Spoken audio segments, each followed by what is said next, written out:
क्योंकि तब्दीली सरकार की वजह से वो जो काम 2 सालों में मुकम्मल होने थे वो अभी तक हो रहे हैं, क्योंकि उनका इंटरेस्ट नहीं था। ये तो अल्लाह का शुक्र हुआ, बुज़दार हुकूमत का खात्मा हुआ। बुज़दार सरकार भी बेकार तरीन सरकार थी पाकिस्तान पंजाब की तारीख की। गुजारिश ये है, अब वक्त आपका है, वक्त कम है, मुकाबला बहुत सख्त है, क्योंकि हमारे मुखालफिन के पास नोटों के ब्रीफ केसों के अंबार लगे हुए हैं। वोटों को नोटों के जरिए खरीद और फरोख्त के जरिए ले रहे हैं। मैंने कहा ले लें, जिससे माल लेना है ले लें। वोट तो दिल का होता है, आपने अपने ज़मीर के मुताबिक फैसला करना है, फैसला सोच समझ के करना है। आपने 5 सालों के लिए हुकूमत बनानी है। आज जिस एमपीए को आप मुंतखब करेंगे, कल को इसी ने जाके वजीर आला बनाना है। आपने जिस एमएनए को मुंतखब करना है, उसी एमएनए ने जाके आइंदा स्पीकर को बनाना है, वजीर आजम को बनाना है। इन्हीं एमएनए में से कोई मिनिस्टर भी बनेंगे। तो मेरी कोशिश है कि जो हमारे इलाके की तरक्की का सफर रोक दिया गया था आपके जरिए, क्योंकि ताकत आपके पास है, अल्लाह के पास तो पूरी कायनात की बादशाहत है। अल्लाह ताला तो सुप्रीम पावर है। मुमलिकत खुदादाद पाकिस्तान में आइन के मुताबिक अख्तियार अवाम को मुंतकिल किया गया है कि अवाम ने 5 सालों के लिए अपने नुमाइंदे को मुंतखब करना है, फिर 5 साल उसी ने जाके असेंबली में अपने हल्के की नुमाइंदगी करनी है, आपका मुकदमा लड़ना है। आज जो ये जुल्मी महंगाई है, ये किसकी वजह से है? साबका दौर में जो आपने गलत फैसला किया, आपने अपने इलाके का नुमाइंदा नहीं ठीक चुना, जिसने असेंबली में जाके कभी कोशिश नहीं की कि महंगाई के खिलाफ बात करे, किसानों के लिए बोले। ये जो यूनिवर्सिटी में बच्चों की फीसें भर के वालिदैन परेशान हो रहे हैं, उनके बारे में वजीर आजम से बात करे। और कुछ स्टूडेंट्स को तो कम से कम प्राइम मिनिस्टर फंड से ही फीसें दिलवा दे, क्योंकि उन्हें अंदाजा नहीं था कि वो बंद तो गए हैं, अवाम में दोबारा भी जाना पड़ेगा। अब 5 साल मखदूम समी हसन गिलानी 7वें आसमान पे उड़ते रह गए, 7वें आसमान पे। मैंने उन्हें कहा भी सही कि कोशिश करो, अवाम की खिदमत करो, ताकि कल को मुकाबला तो कर सको। नहीं, परवाह ही नहीं थी। बैसाखियां दे जरिए बाड़वे सा अभी भी कह रहे हैं मेरी बात हो गई है, मुझे वही बनवा देंगे, उसे अवाम की फिक्र नहीं है। भाई नून वालों की बात पता नहीं किससे हो गई है, अंदाजा करें। अवाम के वोट की इनको जरूरत बिल्कुल नहीं है। गुजारिश ये है, चेयरमैन बिलावल भुट्टो जरदारी साहब पिछले 16 माह अगर वजीर खारजा रह गए हैं, तो आपने देखा है पूरी दुनिया के उन्होंने दौरे किए और पूरी दुनिया में अपनी काबिलियत का लोहा मनवाया। पाकिस्तान को जो आइसोलेट कर दिया गया था, पाकिस्तान को जो बंद गली में धकेल दिया गया था, पाकिस्तान जो पूरी दुनिया में हमसाया मुमालिक से भी ताल्लुकात खत्म करके तन्हा हो चुका था, तो उसी ताल्लुकात को दोबारा बहाल कराया, उन्हें सही रास्ते पे ले आए। आज अल्हम्दुलिल्लाह पूरी दुनिया से बेहतर ताल्लुकात है सफारतकारी के हवाले से।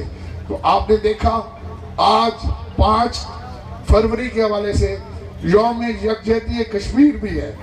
तो कश्मीर के साथ हम तमाम पाकिस्तानी पूरे मुल्क में आज रैलियां भी निकल रही हैं और हम अपने मजलूम कश्मीरियों के साथ इज़हार यकजहती भी कर रहे हैं, क्योंकि मोदी का जो यार है, मोदी का जो यार है, मोदी का जो यार है, एक कौम के जवानों कश्मीर जल रहा है, एक कौम के जवानों कश्मीर जल रहा है।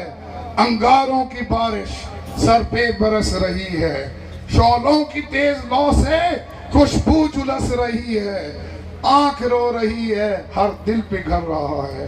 ए कौम के जवानों कश्मीर जल रहा है, कश्मीर जल रहा है। मेरे हसी वतन की शहरक कटी हुई है, पुरकैफ मंजरों को तूफान निकल रहा है। माएं लुटी हुई हैं, बच्चे सिसक रहे हैं। ए कौम के जवानों कश्मीर जल रहा है, कश्मीर जल रहा है। वाहिद पार्टी पाकिस्तान पीपल्स पार्टी है जिसने हर जगह जाके मजलूम कश्मीरियों का भी मुकदमा लड़ा, चाहे वो अक़वाम मुत्तहिदा का फार्म हो या फिर यूरोपीय यूनियन हो। आपने देखा बिलावल भुट्टो जरदारी साहब ने बेहतरीन सफारतकारी करते हुए यूरोपीय यूनियन में बैठ के स्टेटमेंट दिलवाई कि कश्मीरी अवाम को भी हक खुद इरादियत मिलना चाहिए, उनको भी उनका हक देना चाहिए, क्योंकि सबसे पुराना मसला दुनिया का मसला कश्मीर है। इसे भी अक़वाम मुत्तहिदा की जो करारदादें हैं उनके मुताबिक हल होना चाहिए। लिहाजा आप देखेंगे आप वो हुकूमत बनाने जा रहे हैं जो मोदी सरकार को ललकारेगी, मोदी सरकार की आंखों में आंखें डाल के बात करेगी कि खबरदार बहुत हो चुका। ये जो कश्मीर में कर्फ्यू लगा के मक्तल में भी किस्मत का सिकंदर निकला, कुर्रे फाल मेरे नाम का अक्सर निकला। वो दरिया दोम सभी मुझी में डूबे, वो दरिया दोम सभी मुझी में डूबे, मैं तो सहरा नजर आता था, समंदर निकला, कुर्रे फाल मेरे नाम का अक्सर निकला। समी हसन, समी हसन मेरे बुज़दिल दुश्मन।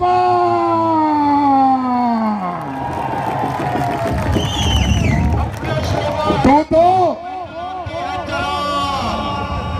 अपना शेवा अंधेरों में जलाते हैं चिराग, उनकी साजिश जमाने में यूं ही रात रहे। तू तो हार गया था उस दिन समी हसन मेरे बुज़दिल दुश्मन, मैं तन्हा के मुकाबिल तेरा लश्कर निकला, कुर्रे फाल मेरे नाम का अक्सर निकला। हल्के के दोस्तों की मोहब्बत का भी कायल हूं मगर, हल्के के दोस्तों की मोहब्बत का भी कायल हूं मगर, मखदूम इफ्तिखारुल हसन गिलानी के जिस हाथ को चूमा वही खंजर निकला, कुर्रे फाल मेरे नाम का अक्सर निकला।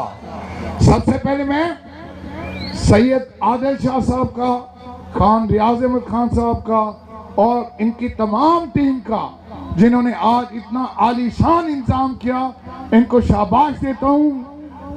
मुझे खुश कर दिया आप तमाम दोस्तों ने, इतने कम वक्त में इतना बेहतरीन इंतजाम किया है। शाबाश रियाज खान, शाबाश। अर्ज़ खिदमत है, आज हम इंतखाबात के हवाले से इकट्ठे हुए हैं। यहाँ पे मखदूम सैयद आमिर अली सही ने और मैंने अपना एजेंडा बताना था। मियाँ राफत रहमानी साहब भी पाकिस्तान पीपल्स पार्टी के उम्मीदवार हैं, इसी तरह मखदूम आमिर सही भी पाकिस्तान पीपल्स पार्टी के उम्मीदवार हैं, मखदूम नसीम अब्बास बुखारी सही भी तहसील अहमदपुर शर्किया की तरफ से पीपल्स पार्टी के उम्मीदवार हैं। और आपका खादिम तमाम से मुकाबला कर रहे हैं, अपनी जात की खातिर नहीं, आपकी खातिर, आपकी खातिर। बात यह है, जो लोग भी इस वक्त इंतखाबात में हिस्सा ले रहे हैं, आप उनका किरदार जानते हैं, आप अच्छी तरह पहचानते हैं कि पिछले 5 सालों में मखदूम समीउल हसन गिलानी साहब अपने घर सुई गैस का मीटर लगवाना चाहते थे, नहीं लगवा सके। असलू चंद्रा, हाँ मेरा भिरा असलू चंद्रा, चंद्रे को मिला चंद्रा, एक हमारी कुंडी में हमारा चंद्रा कम फारिग। गुजारिश ये है, बाकी 48 घंटे रह गए हैं। मुख्तियार जोगी साहब का भी शुक्रिया अदा करूंगा, वकास हज साहब का भी शुक्रिया अदा करूंगा, जिन्होंने दोस्तों समेत शिरकत की और आज माशाल्लाह यहाँ पे